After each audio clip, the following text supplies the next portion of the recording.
主人，夫人喊您吃饭了，说再等下去，饭菜都凉了。主人，主人，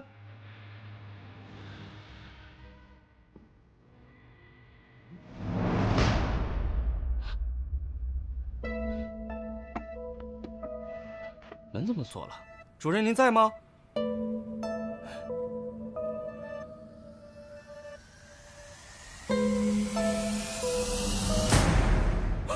死人了！快来人呐！死人了！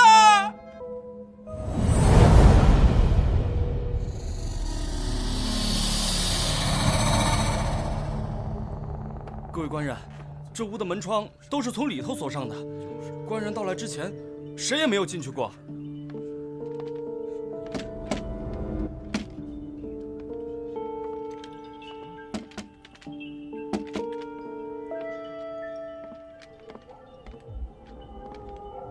老大，屋后的窗是从里头锁的。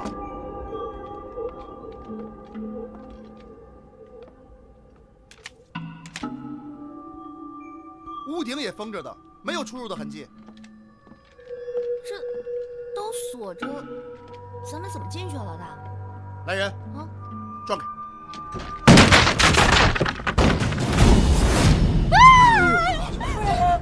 主人，爹！娘，夫人，怎么了，夫人？夫人，娘，娘，幼年啊！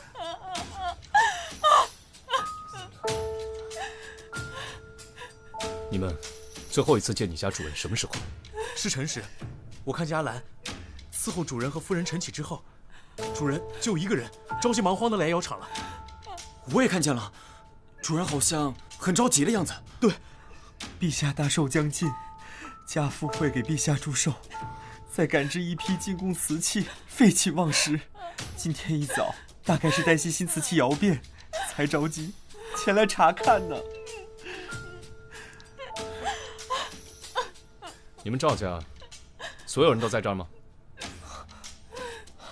好像只有我罗师兄没在。罗师兄是，其实也是我表兄，姓罗，名本生。本生自幼父母双亡，在我家中长大，很小就跟随我父亲学习制瓷的技艺了。本生天赋异禀，他制瓷的技艺可比我高多了。那他人呢？把他找过来。公子，昨天晚上是罗公子在这儿看守的。说什么呢？大点声！回官人，昨天夜里正是罗公子看守偏室的。啊，是这样的，从开始为陛下赶制那批瓷器，每天夜里存放瓷器的偏室都有人看守，一是怕丢，二是怕外人偷学工艺。昨晚守夜的人正是表兄。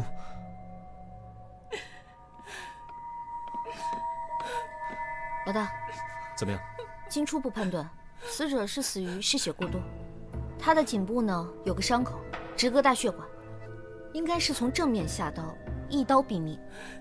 此外，在现场没有找到作案凶器和凶手的出入痕迹，目前初步排除中毒迹象，具体情况还需要进一步的查验。爹，爹！哎呀，你说这叫什么事儿啊？不会是鬼神作案吧？是吧？不然怎么会这么计较？让开！都给我让开！别挡着我！接棍儿，接棍儿！让开！接棍儿，接棍儿！发生什么事了？家父，他被人谋害了。有年，有年，有年，有年啊！有年！他是谁？啊，这位是为我家供货的陶土商人陶乐，与家父是忘年交，跟我们家关系很好。前几日有年与我相约，等这批瓷器出窑，我们就去长南学友，选一批熟手工匠，怎么突然就有年呐，你这一走，你留下的孤儿寡妇可怎么办呢？有年啊，天师手艺从此就失传了呀，有年。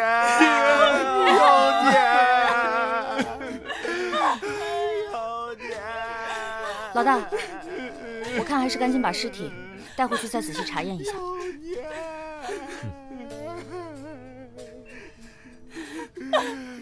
有年。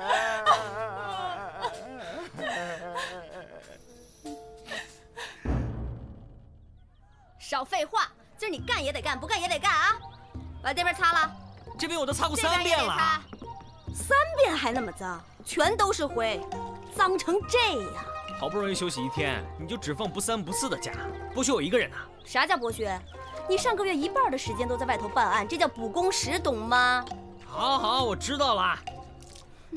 紫苏啊，快尝尝新采的磨衣剑。我也尝尝。去干活，干嘛呢？干嘛呢？干什么呢？哎呀，别理他啊！真干不动了，你砍死我好了。你还笑？你还笑啊？四娘，你看他。怎么，又有新案子？不去，忙着呢。师娘不让走。我来找你，肯定是需要你帮忙。忙着呢，如果不把这些活干完，我们掌柜可是要体罚的。啊，那打小孩是不大好啊，不提倡。我这叫调教，懂吗？棍棒底下出忠仆。没了。弱爆。最近生意那么差，紫苏，你说我是不是应该给伙计降点薪水啊？什么？我已经低于长安平均薪水了，你这样就不怕我辞职吗？我说萨摩啊，你在这儿都干成这样，换家店会被痛殴致死的。不信你就出去试试，到时候这儿也赚不着钱，那儿也混不下去，再哭着来找四娘，四娘可帮不了你。我发现你这个人说话怎么老是胳膊肘往外拐呀？再这样，我真走。你还想不想混了？我这边工钱可给的不低哦，就不知道你想不想赚了？想，能不想吗？我饭都快吃不上了，这夫唱妇随，天生一对儿啊！哎，说什么呢？好了，别玩了。哎，李志，这次的案子是什么情况？赵家窑的主人被杀了。赵家窑？难道是？对，就是在皇上面前很红的那个赵家窑，他家的瓷器都是天价，非达官贵人多少钱都不卖。怎么会呢？前几日我和家父还见过赵永年，跟他商量陛下寿辰朝贡之事来着。怎么短短几天人就……哎，有什么线索吗？有线索！哎，三炮，一说到关键之处就进来，你是埋伏在门口吗？那你瞧瞧，等半天了都。你俩够了，你去哪儿了？我呀，特意留了一步，在赵家打探消息。哎，等等，刚才你俩嘀咕啥呢？哎，哪儿啊？你可别乱说，让公子听到该生气了。为什么生气啊？我跟你说啊，罗本生虽在赵家长大，但毕竟不是亲生的。就算他烧得再好，主人也不会让他来继承这窑的。不，这事儿刚才你们怎么都不提呢？公子不让我们说呀。我们每次议论罗本生的时候，他都会介意的。我们都说啊，公子是个缺心眼儿的，竟然能把白眼狼当成亲兄弟呢。这个罗本生啊，的确嫌疑很大。如果昨夜这个罗本生就一直守在偏室，今天一早赵永年就去了偏室，那么最后一个见到赵永年的人就是罗本生。没错。我们再去趟赵府。老大先走。走了，小撒。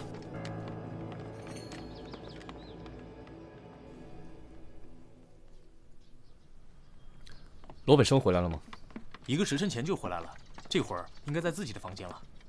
他看起来可有什么异常？倒是没有。他房间在哪儿？带我去看看。啊，顺着这条路一直走下去，绕过小花园就看到了。你们去看罗本生，我再去看看那窑厂。好，走，请。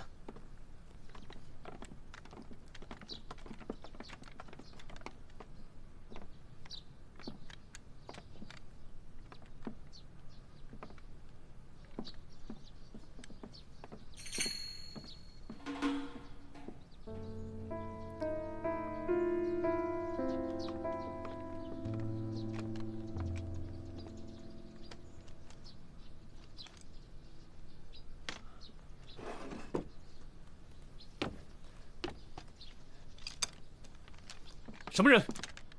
在此干什么？问你话呢，过来！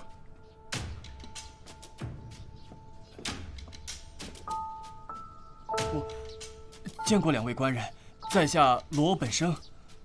你就是罗本生？正是在下。你来干嘛？我问你话呢。今天早上你去哪儿？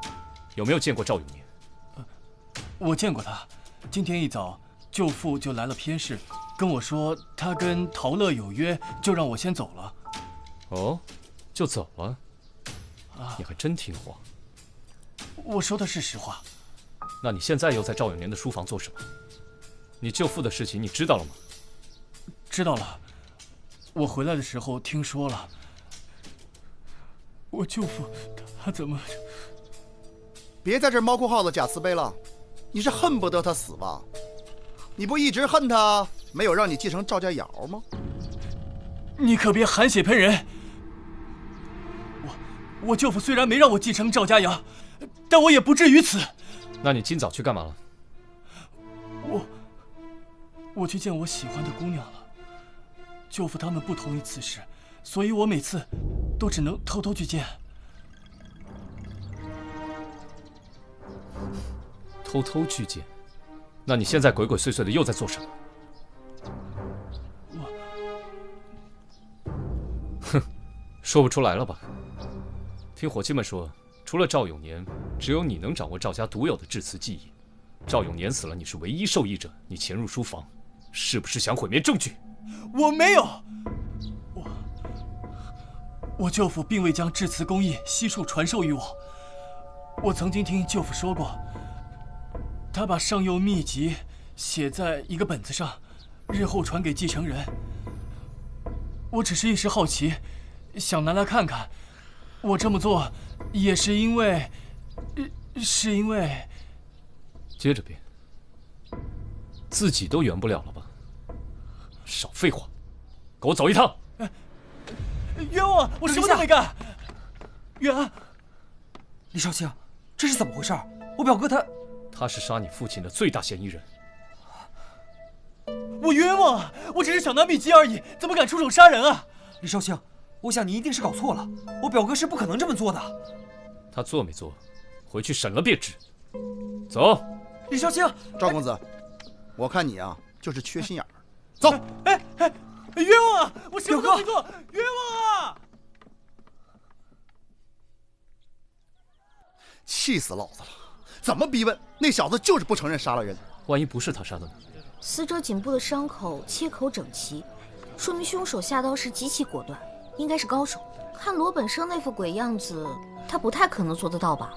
这个罗本生因醉仙楼翠红和赵永年有过争执，而且是最后一个见到赵永年的人。今天还在赵永年的书房鬼鬼祟祟，不是他是谁？是谁？我觉得事情没有你们说的那么简单。怎么说？你们一心在追查谁是最后一个见到赵永年的人，谁最有动机，但是你们却忽略了最重要的一点，这是一件密室杀人案。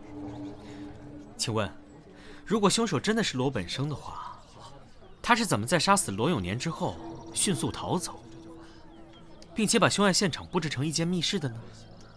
而且如各位所见，门窗都在里面上了锁的话，那么罗本生杀人之后是怎么让自己在这个密闭空间里凭空消失的呢？这件事想不明白，即使定罪也无法服众的。你在现场发现了什么？那间偏室的门窗都在里面上了锁，我里里外外查了一遍，绝不可能有机关，门锁也没什么花样，都是普通的锁。第二呢，偏室面积不大，我检查过房间地板的硬度和纹路，都没有发现有暗道的痕迹，也就是说，那房间就是一间真正的密室。哎呀，那么狭小的一间密室，难道这凶手化作一缕青烟飘走了？萨子云：“人类一思考，肚子咕咕叫。”哦，我也饿了。四娘，啥时候开饭？我都晕了。开饭喽！都给我闭嘴！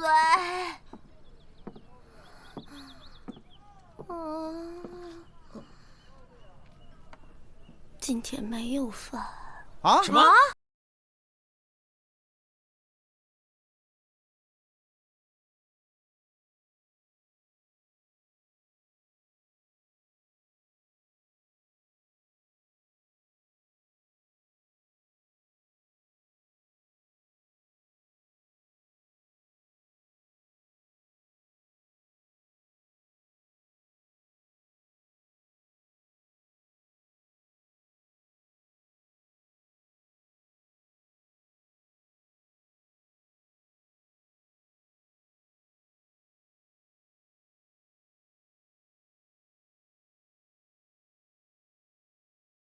呀，美，就是这里。四娘，你现在身材就是完美的身材，对不对？可不咋的。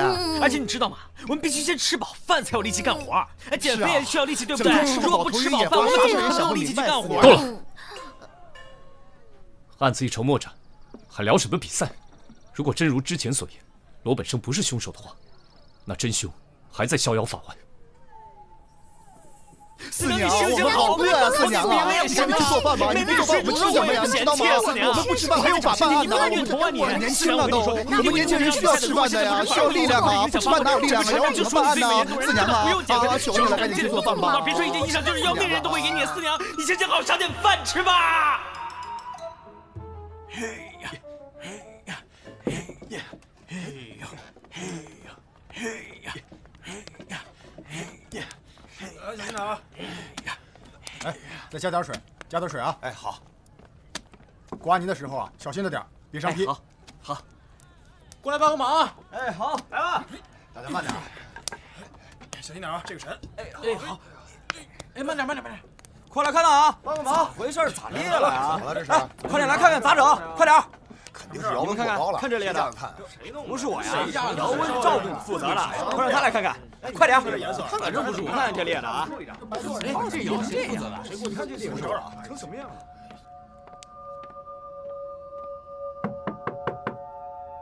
公子，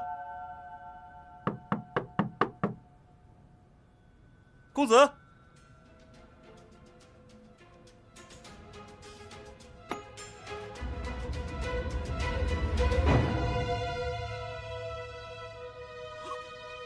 出事了！出事了！快来人呐！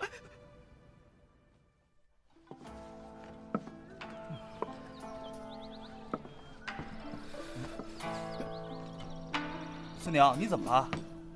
我很好。我说我很好。哦。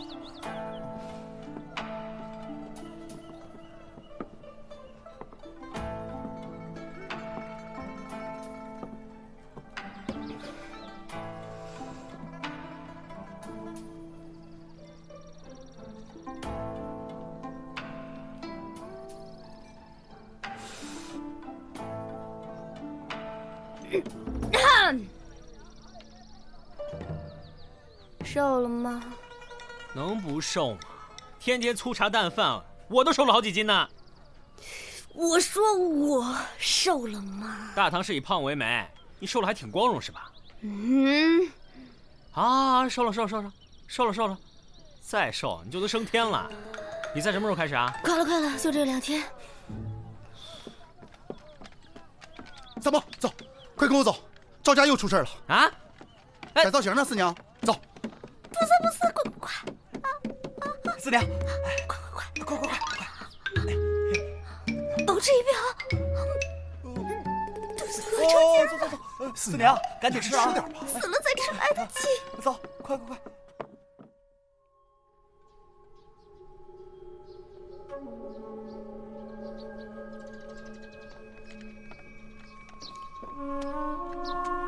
这怎么回事？是这样的，官人，陛下生辰临近，之前主人制了一批粗皮还没做完，没法进贡，所以公子就带着我们没日没夜的赶制。还有这件偏饰，一直都是赵公子亲自看守的。今天一早，我们发现公子没来上工，以为是他太累了，就没去叫他。后来有件瓷器出了问题，就派人去偏室找他，结果就……昨天晚上到今天早上，你们在哪儿？大家都很累，吃完晚饭回头倒头便睡了。我们大家都可以彼此作证的。对啊，自从李少卿把罗公子带走之后，我们大家都以为破了案，过得跟平常也没什么两样。哪曾想……先走吧。是。走吧。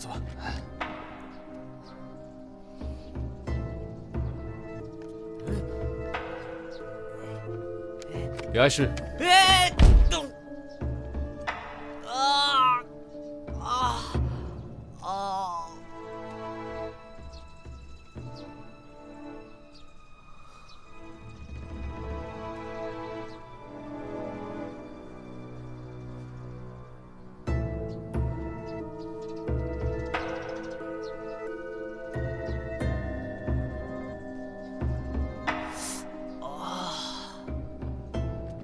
哎，咋了？你这是？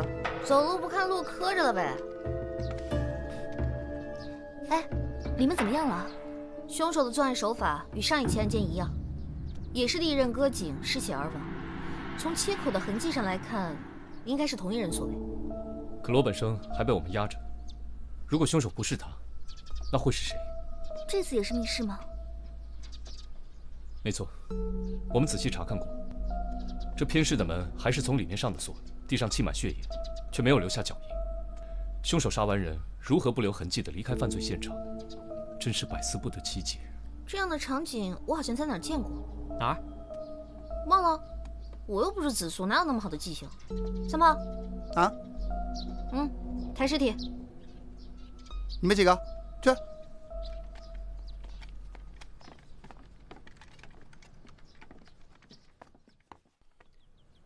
赵夫人最近还好吧？主人没过头七，公子就又出事了。哎，这接连丧父丧子，谁能承受得住啊？冤，是不是冤案出事了？公子他跟主人一样。你怎么又在这儿？是这样的，官人，最近公子赶制那批供词，一个人忙不过来，就请陶掌柜过来帮忙了。你也懂烧制？略懂一二。陶掌柜已经在这儿帮忙好几天了。你怎么穿成这样？窑里太热，我刚听说岳安出事了，没来得及穿外衣就过来了。陶掌柜，您节哀，走进去说。他们爷俩宅心仁厚，古道热肠，怎么突然就家破人亡了呢？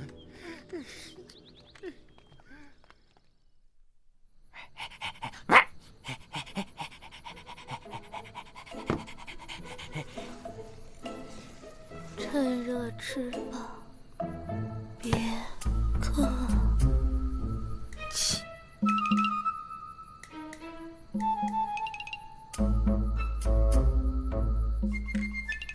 晚饭多吃菜蔬，身体好。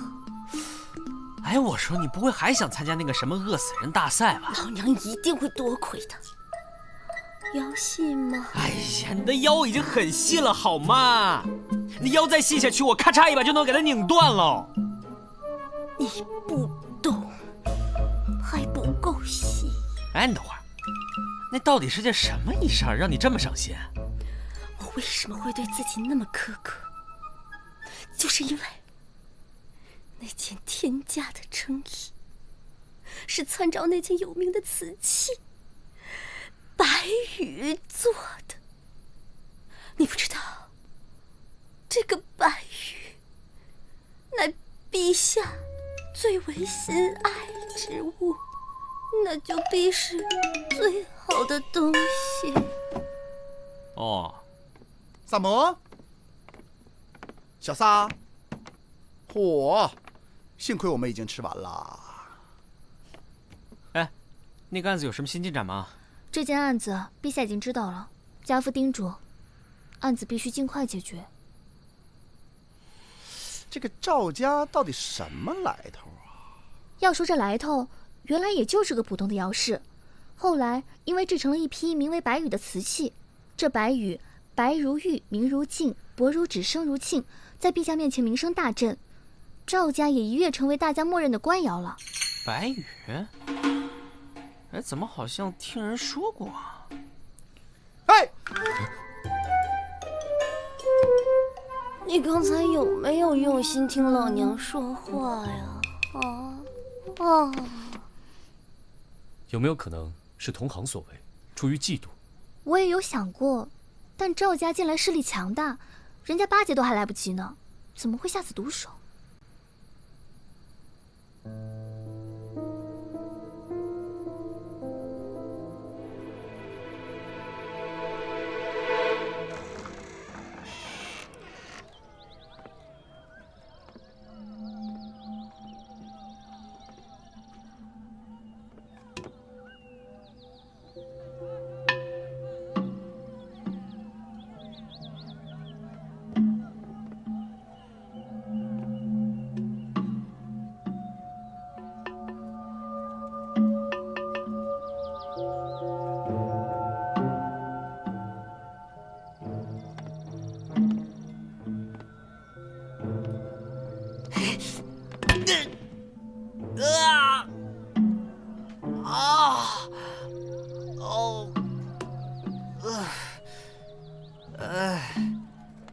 哎呀，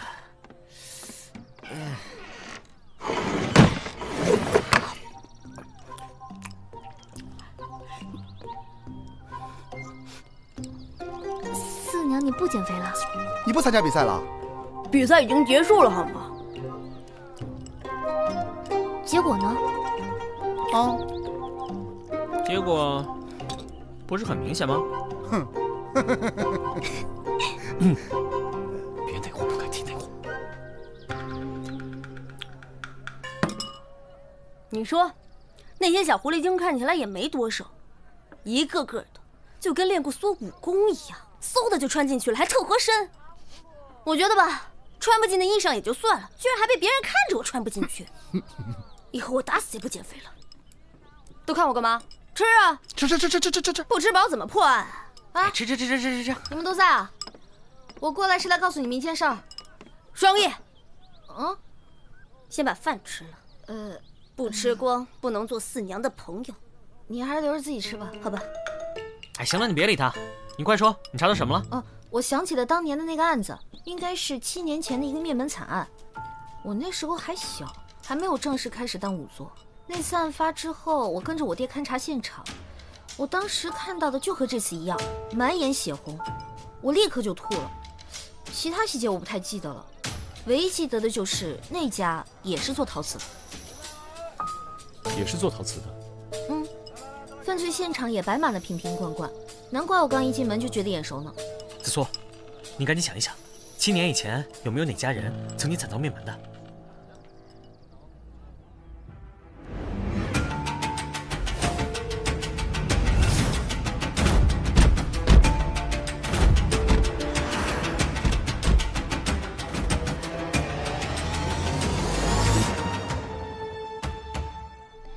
王氏一家是小有名气的制陶世家，他们曾经远赴西域学习西域的制陶技法，并将之与中原陶艺融会贯通，研制出一套新的技法。成品质量很出色，但存世量极少，现已炒到了天价。然而就在他们准备扩大产量时，惨遭灭门。经查，凶手将其全家杀死后，再放入窑洞焚烧，烧到只剩骨灰。凶手现在还没有抓到。另外，赵永年为此案做过证人，当时他是王家的邻居。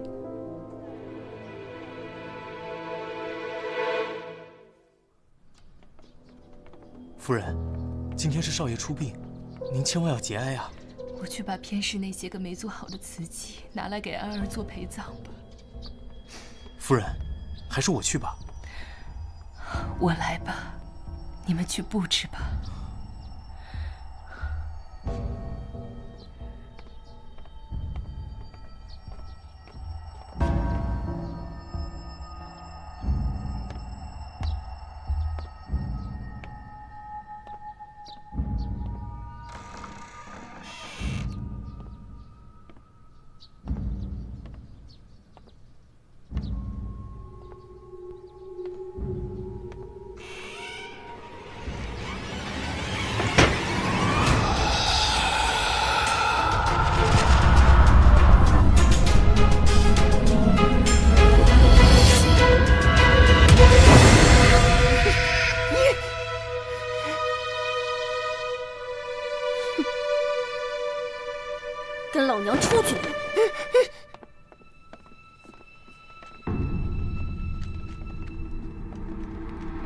赵夫人，凶手抓住。陶乐，怎么会是你？他血口喷人，我看见有人假扮你，就过来一探究竟。这究竟是怎么回事啊？是不是血口喷人？你先听我说完再说。赵氏父子命案，都是发生在这间房里。命案发生之时，门窗都是从内紧锁，找不到出入痕迹。在如此狭小的密闭空间里，命案究竟是如何发生的呢？我一直想不通。直到三炮的一句话，反倒提醒了我。那么小的一个密室，难道这杀手化作一缕青烟飘走了？所谓的密室杀人案，要么是凶手找到了绝密的方法逃离密室，要么就是凶手根本没在密室。还有最后一种情况，就是凶手一直藏在密室当中。偏室的门窗从内上锁且没有密道，本案的2名死者又死于利器，一刀致命。凶手不太可能在房间外对其行凶，所以基本排除了前2种可能。那么就只剩第3种情况，这个偏室很小，陶器也不多。对于一个普通成年人来说，想躲在里面很难，可是对于你来说，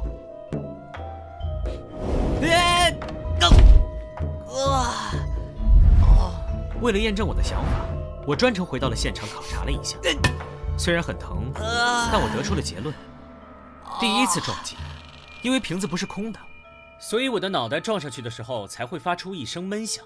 作为正常男子想躲进瓶中不太可能，可对你来说就很容易了。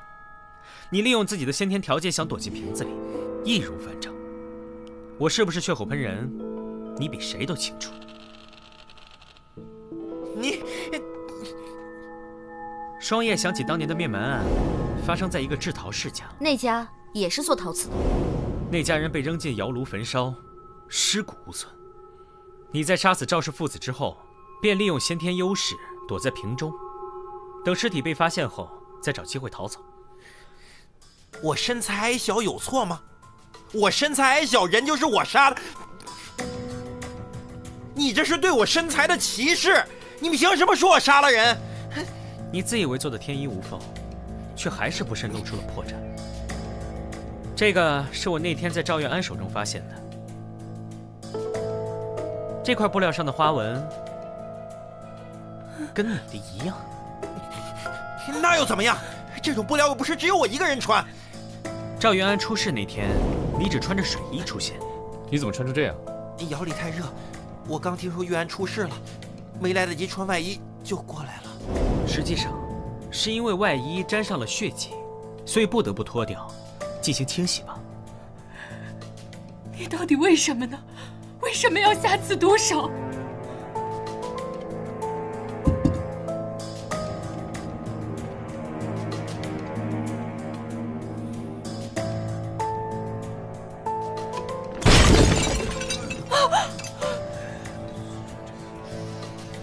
你还有什么要说的吗？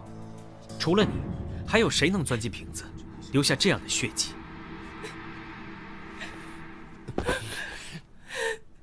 既然你们已经知道了，那我也没什么好隐瞒的了。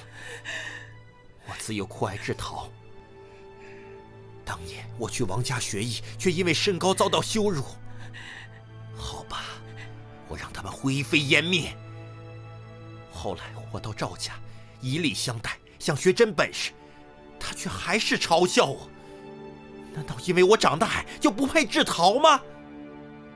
你们知道这种感觉多痛苦吗？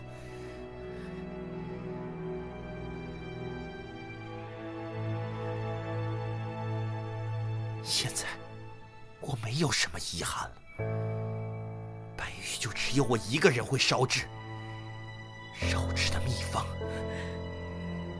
你们谁都休想再得到。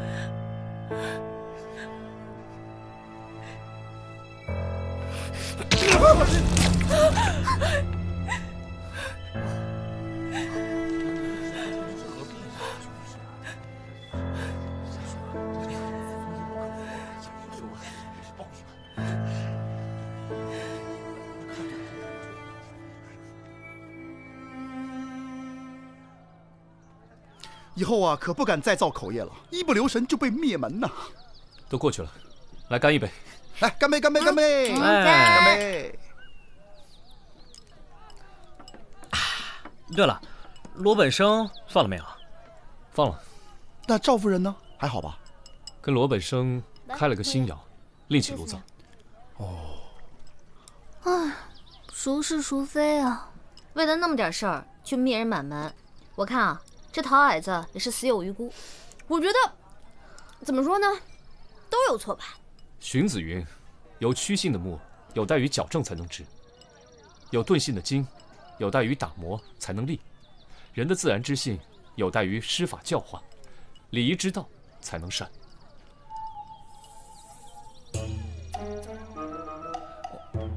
人性本恶。萨子云：“人不吃饭才会饿。”这话说得好，吃饱喝好，远离烦恼。来，干杯！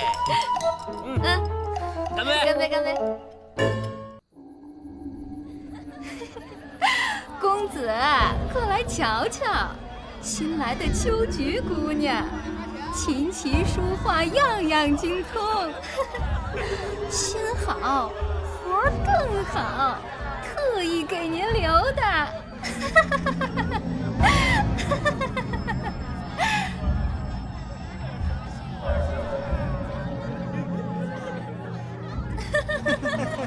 哎呀！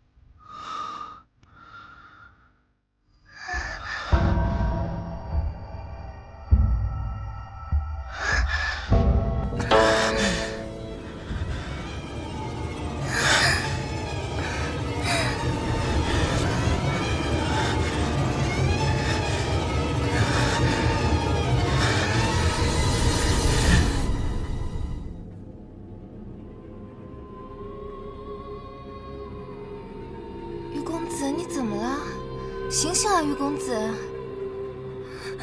快来人呐！死人了！死人了！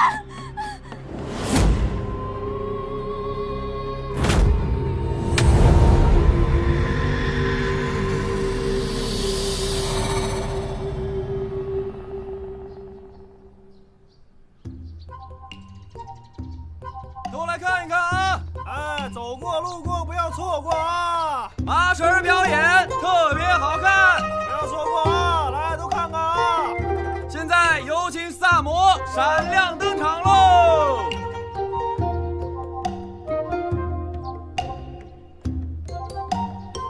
这里呢有3根绳子。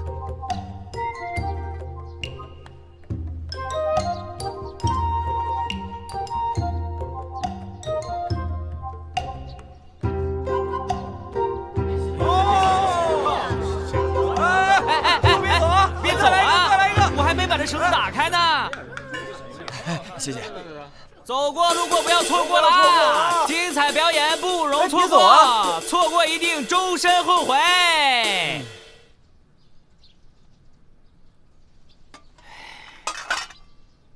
哼，就这2铜板。哎，官兵来了！不是，那个对面居然有一堆人在那儿看戏呢。哦，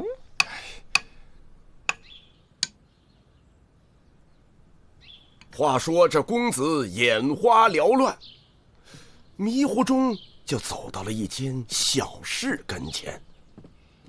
这小室之内是空无一人，只有一张绣榻置于其中。再往前看，墙上挂着一幅栩栩如生的牡丹图。画上的牡丹颜色艳丽，花瓣娇嫩。这公子本来就是爱花之人，看着看着他就入了迷了。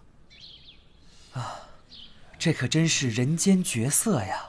突然，只见那远方一阵风吹了过来，这画一动啊，竟从画上下来了一个姑娘。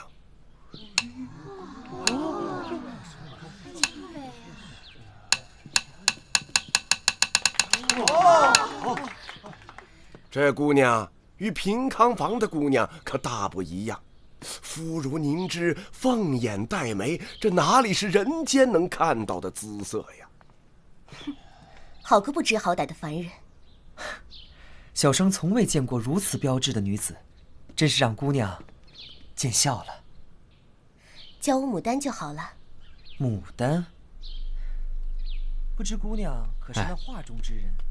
那咱以后还得有剧情才有人看。我们回去研究一下啊。却不知怎的落入此处。李少卿，你也跑来凑这热闹？凑什么热闹？昨天夜里有人死在平康坊。公子低头一看，地上躺了个人，与自己长得一模一样。这尸体无外伤，鼻孔中有不明毒素，妓女莹莹有犯罪嫌疑，但无实证。我说你这脑子里除了案子，能不能有点别的？能不能有点爱好啊？不知道这画中，你知道这故事讲的什么吗？讲的是这牡丹仙子从画上飘下来，然后呢，还把那公子哥的魂给勾走了。你有没有在听我说啊？没有。于是这二人便手牵手走进了画中。去长安。嘘，饭还没吃呢。从此，这画中便有了公子的身影。吃完了再去。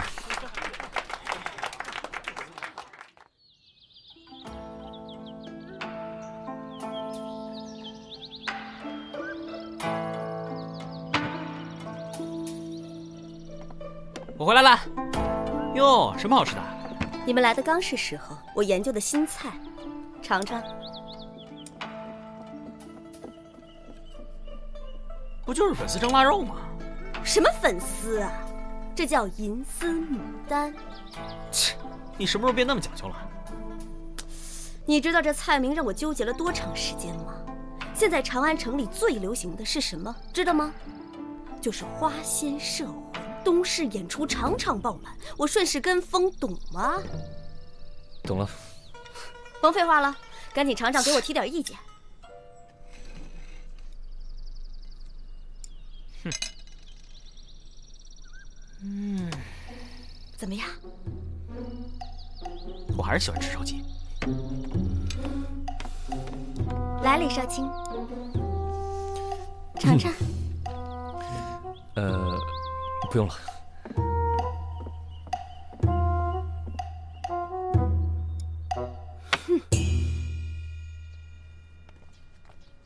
来，两位里边请。请。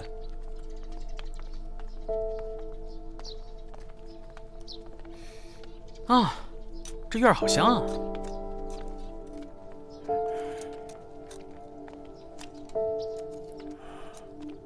大理寺办案，我们来问问于公子的情况。官人呐，我这儿子大门不出二门不迈，最大的爱好就是在这家里边摆弄些花花草草的。他也不像其他的公子吟个诗做个对的，他呀就对这些花花草草是精心打理呀。精心打理的是老吴吧？啊，你说什么？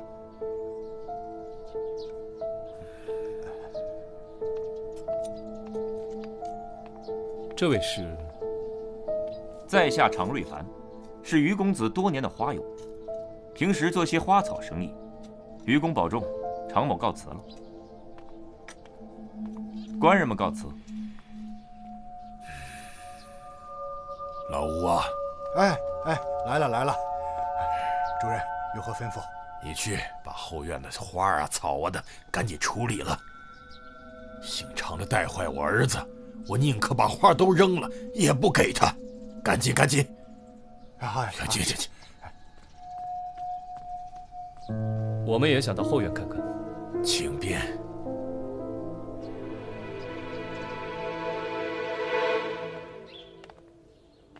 看来于公子的确很喜欢牡丹。是的，这些都是公子生前栽种的。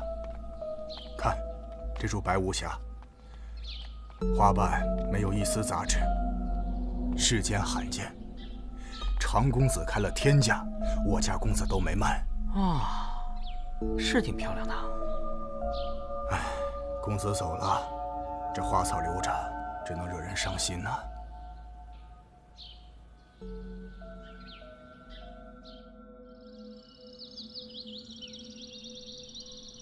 我把死者房中的牡丹花带回来检验，这花果然有问题。说说。这盆中的泥土中藏有一种名叫四目杖的天竺香料，和死者鼻子中的药物吻合，能致幻，但是并不致死。那真正的死因是什么？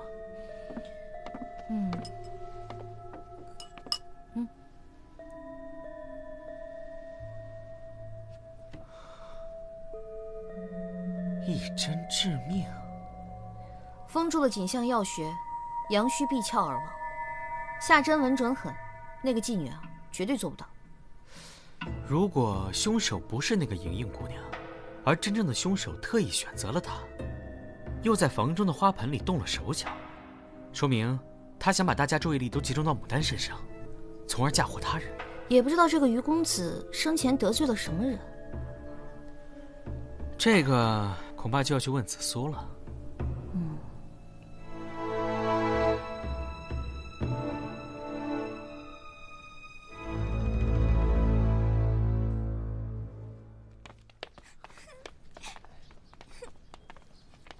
老板，哎呦，玉儿啊，这是怎么了？老板，您这儿还有紫色的牡丹花呢。你说的是魏子啊？对对对。刚走路不小心，把姑娘那盆花撞碎了，我得赔她一盆。哎呦，姑娘，这样好不好？这边的花只要您喜欢，随便挑。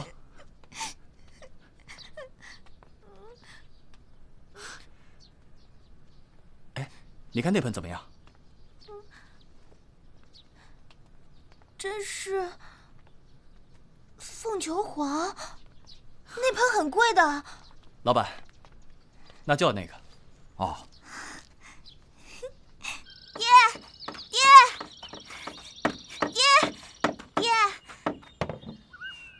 你快看！女孩子家的大呼小叫，成何体统？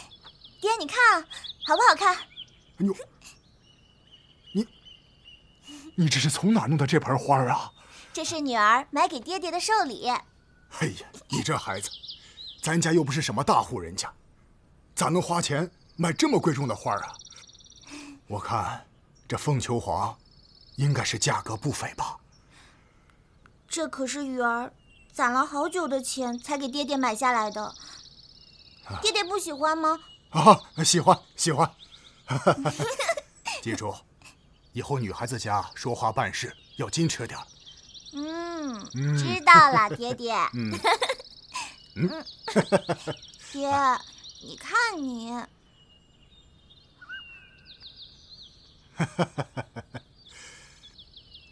好，咱们把花搬屋里去吧。爹，哎，您慢点儿。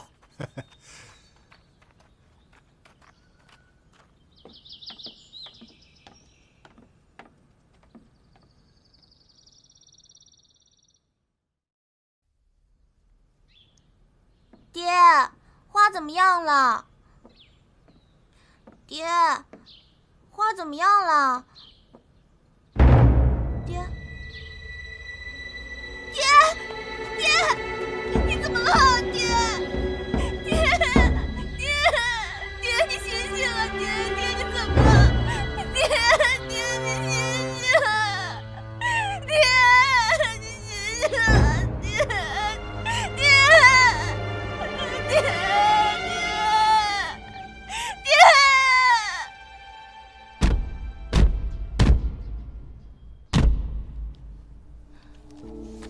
我查过了，这个于公子还真没什么案底。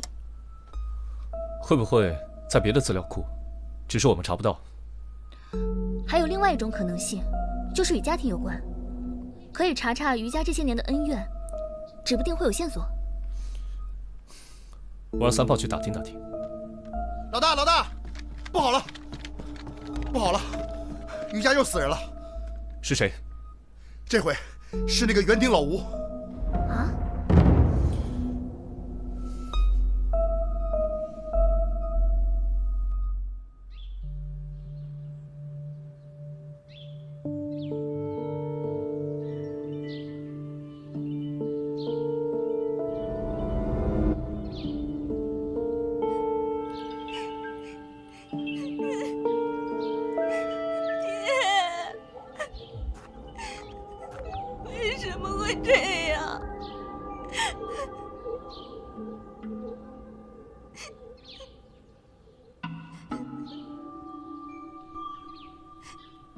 老大，会不会又是那个仙子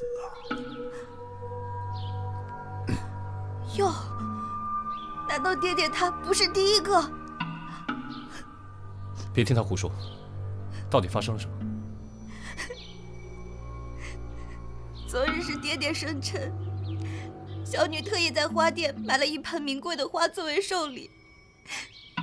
可今天早上醒来的时候，就发现爹爹他倒在院子里的那盆花旁边，水壶也倒在地上。难道真的是什么花仙？你不要相信他。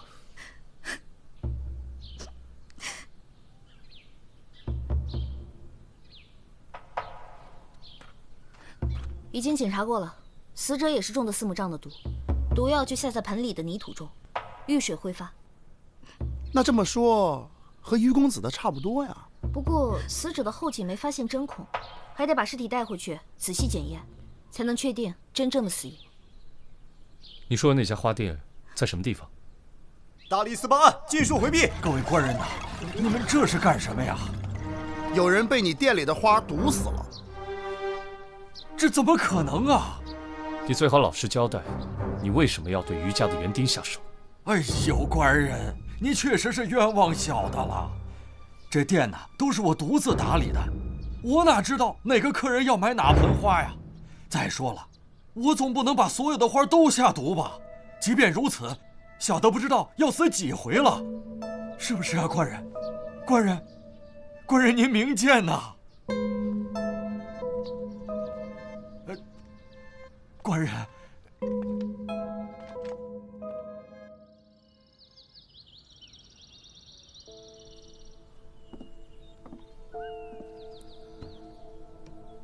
这花儿又是哪儿来的？在老吴家的院子里发现的，里面下的毒和于公子中的一样。这次也是一针毙命吗？不，死者是被毒死的。我记得双月说过，四目瘴具有致幻作用，但并不致死。听他的意思是因为老吴家这盆水浇的比莹莹房中的那盆多，所以挥发的四目瘴足以致命。对了，三炮，于公子和园丁老吴之间的关系你都查了吗？只知道那个园丁离开于府多年，最近又回来干活了，应该是女儿长大了，需要更多的开销。那他离开的那段时间去了哪里啊？说是在一个花商家干活啊，就是我们上回在于府见到那个常什么来着？常瑞凡啊，对，就他。唉，毫无头绪，需要吃个烧鸡找找灵感。我新研制的牡丹酥，咦，好看。别碰，那花有毒，我们还得去一趟于府。现在是我吃点心的时间。路上吃。哎，走。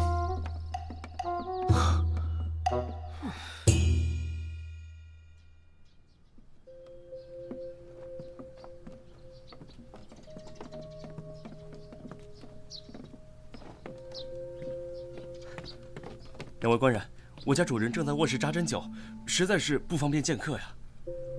那看来我们来的不是时候啊。官人，实在不好意思，去吧。官人，我是于府的管家张全。你家主人病了？是啊，最近府上事情多，主人是被气病的。我每天都给主人扎1次银针，病情已经好多了，不过还需要调养些时日。二位有什么话就跟我说吧，我代为转达。平时都是你给主人去治疗扎针的？是啊，进府之前我曾经拜过师傅，学过些针法。哦，呀，你看光顾着说话了。来人呐，快给2位官人上茶呀！老大，我查到了老吴从余府离开的原因。是什么？老吴的妻子早年过世，是他一个人把雨儿带大的。雨儿曾经生过一场大病，好不容易才治好。这是当时的药方，来我看看。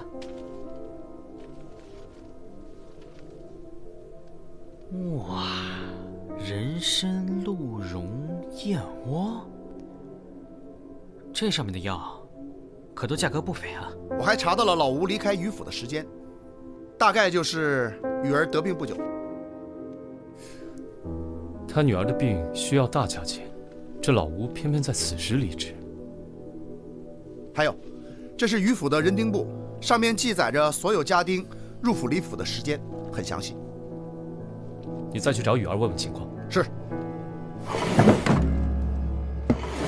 没错，小女的确是生过一场大病。说起来，这也是小女多年来的心结。此话怎讲？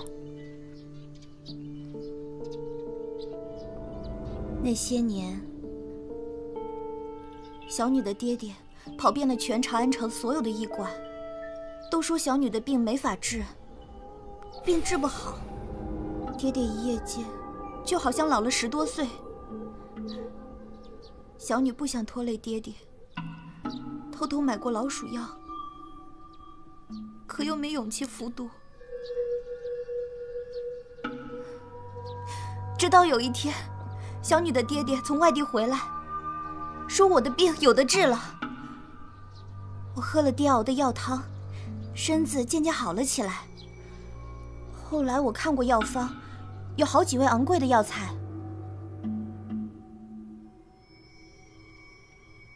那他有没有说过这配药的钱是从哪儿来的？当时家中入不敷出，小女也不知道爹爹哪来的那么多钱。那个时候，爹爹显得心事重重的，经常喝醉酒回来，还总说些奇怪的话。什么奇怪的话？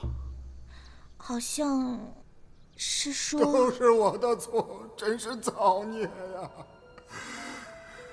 都是我的错，真是造孽呀！都是我的错。他就一直这样重复着，小女也不知道此话是何含义。都是我的错。哎，那你那日去花店，除了花店掌柜，还有跟其他人打过交道吗？有，当时小女走在街上，有人把小女撞倒了，花盆也摔碎了。当时那人心肠特别好，他带着小女回到花店，又买了一盆，就是那盆凤求凰。你还记得那人的长相吗？我记得他的衣裳，料子一看就不是普通人家的。你再想想还有没有什么其他的细节？小女幼时学过丹青，画给你看吧。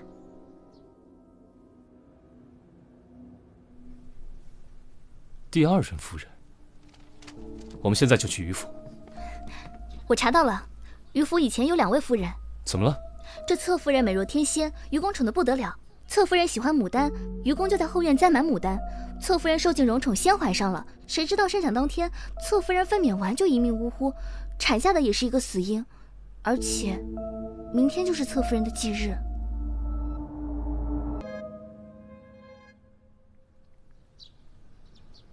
张全，给客人上茶。是。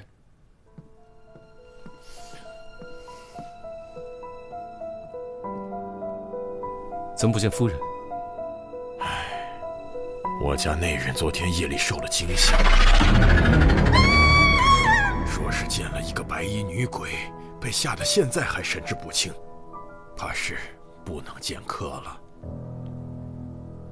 各位官人，不知我儿的案子查办得如何呀？我们还在探查。那几位官人今日来有何事？哎呀，怎么了？我突然腹痛难忍。你家茅房在哪儿啊？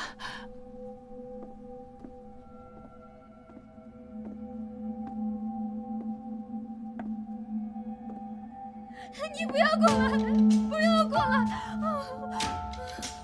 我求求你了，你走吧！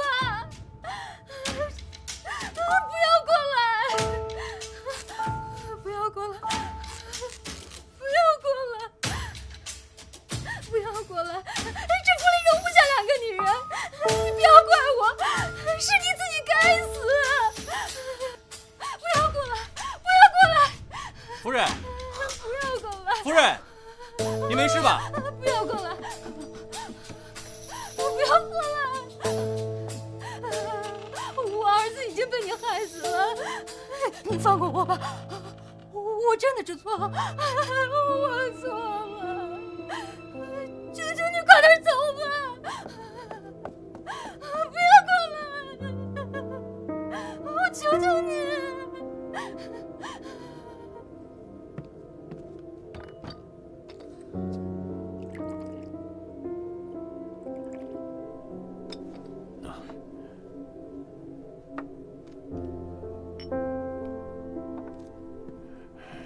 请喝茶。不要喝。怎么了？我已经知道杀害于公子和老吴的凶手是谁了。什么？谁呀？就是他，张全。你别血口喷人，我怎么能干出这种事？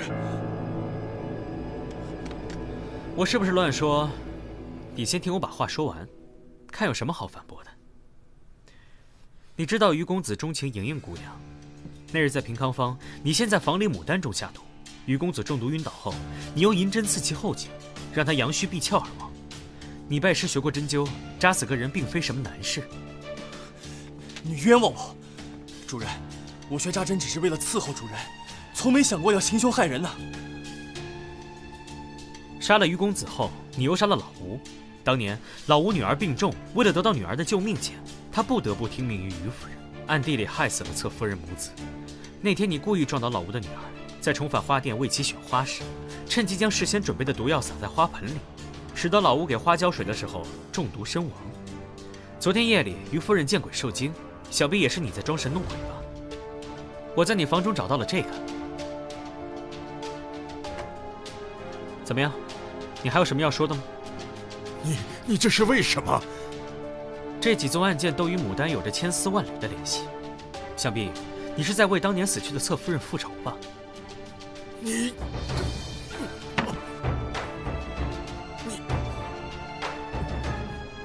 这些人都该死，都该遭天谴，为我的母亲赎罪。你是不可能，不可能，这不可能！你当年不是已经死了吗？那个贱人一心想害死我们母子，想让老吴斩草除根。老吴用一个死刑把我换了，随后把我交给他远亲抚养。我养父临终前才告知了我真相，而你明明知道真相，却为了这家丑一直三缄其口。助纣为虐者也得死！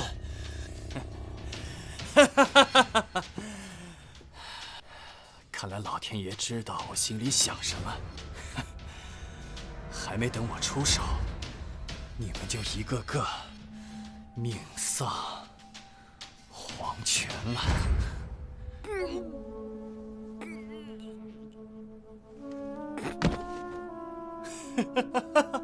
等等，你是说他们还想狡辩？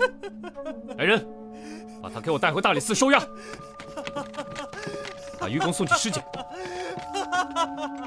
报应啊，报应！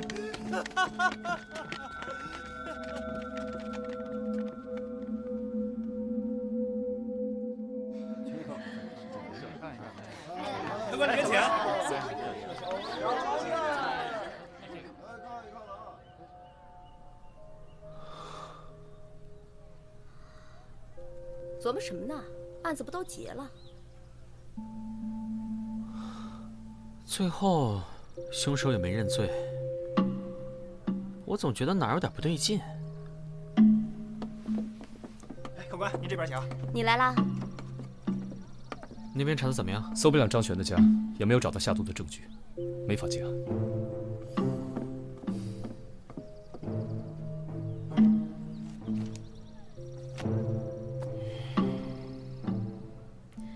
我说你俩行不行啊？人都抓了都没法结案，这么不专业。专业。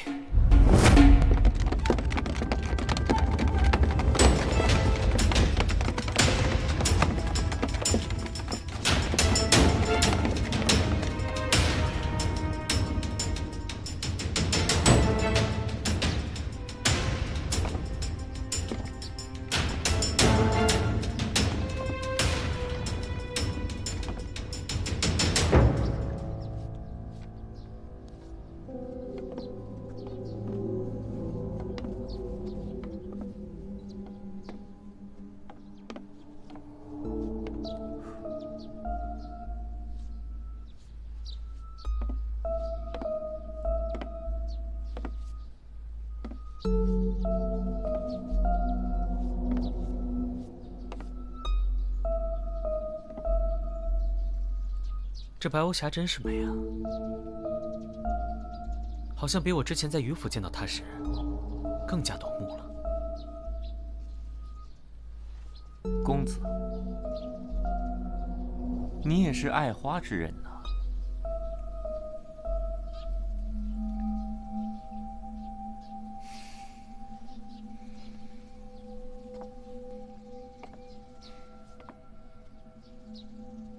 你很聪明，张全的确是完美的替罪羊。他应该感谢我，是我帮他除掉了那些罪人。我们怀疑张全，是因为他的身世和动机非常清晰，而你，仅仅是因为一朵白巫峡，就制造了这起连环杀人案，实在很难有说服力。哦。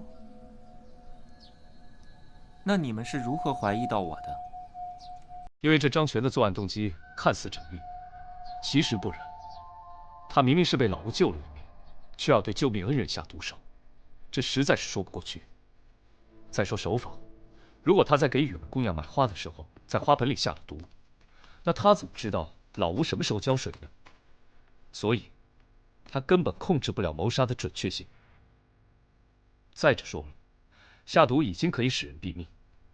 杀死于公子却用银针，好像是在故意暴露自己的作案手法，或者说，凶手是在暗示我，顺着错误的逻辑往下推进。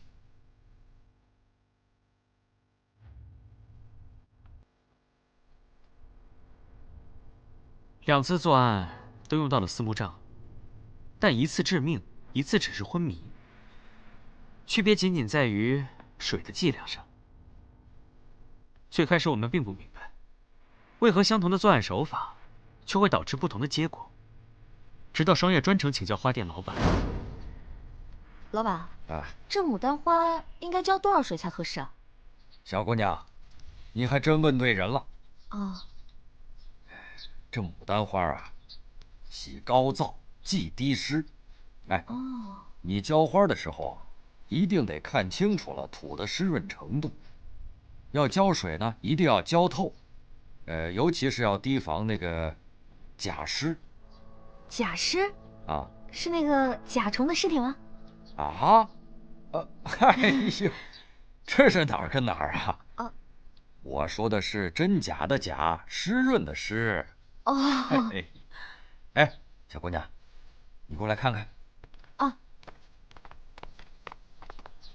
你看啊。这盆牡丹如果放在室内的话，土的湿度还可以。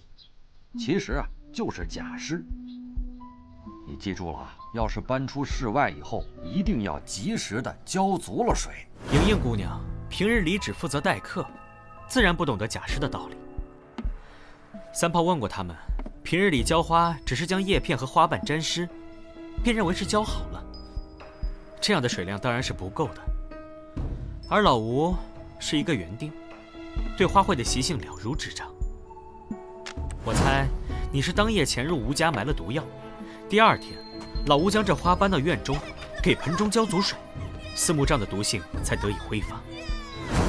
如此缜密的杀人手段，绝非张全这个门外汉所为。你作为长安城最大的花商，平康坊和花店的花卉，都是你供的货吧？你向余家高价求购白无瑕，余公子拒绝，你便杀了他。随后，余老爷恨你带坏了余公子，宁可把花都扔了也不肯给你。所以说，余老爷就是你最后的绊脚石。你利用张全的身世，间接害死了余老爷。余老爷死后，你就去府中高价买走了白无瑕和嫁接的方法。为了这盆花，你可真是煞费苦心呢。我实在不能理解，你真的就只为了这一盆花，夺去了3条人命？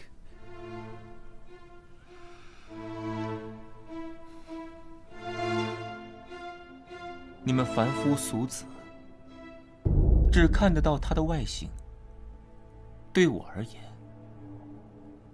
他就是我的恋人。第一次见到他的时候，我就感觉被摄了魂，一袭白衣，乘风而来，我这颗心被瞬间融化了。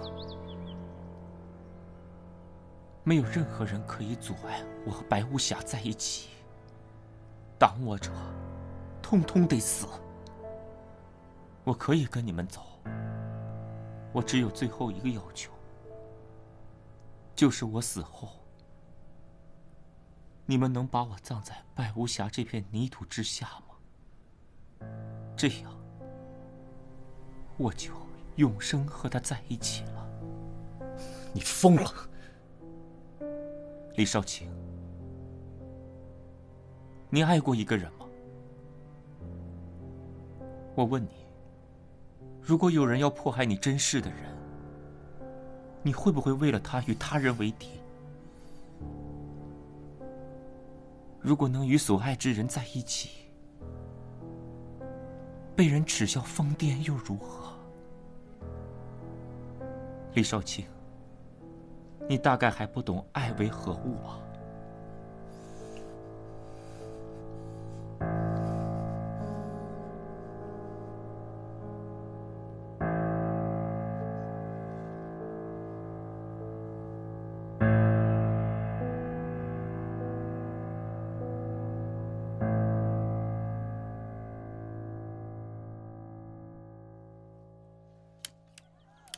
你们的菜色不错，钱给我们老板娘就行了。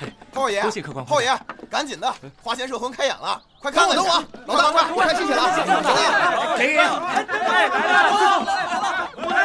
哎，客官，结下账吧。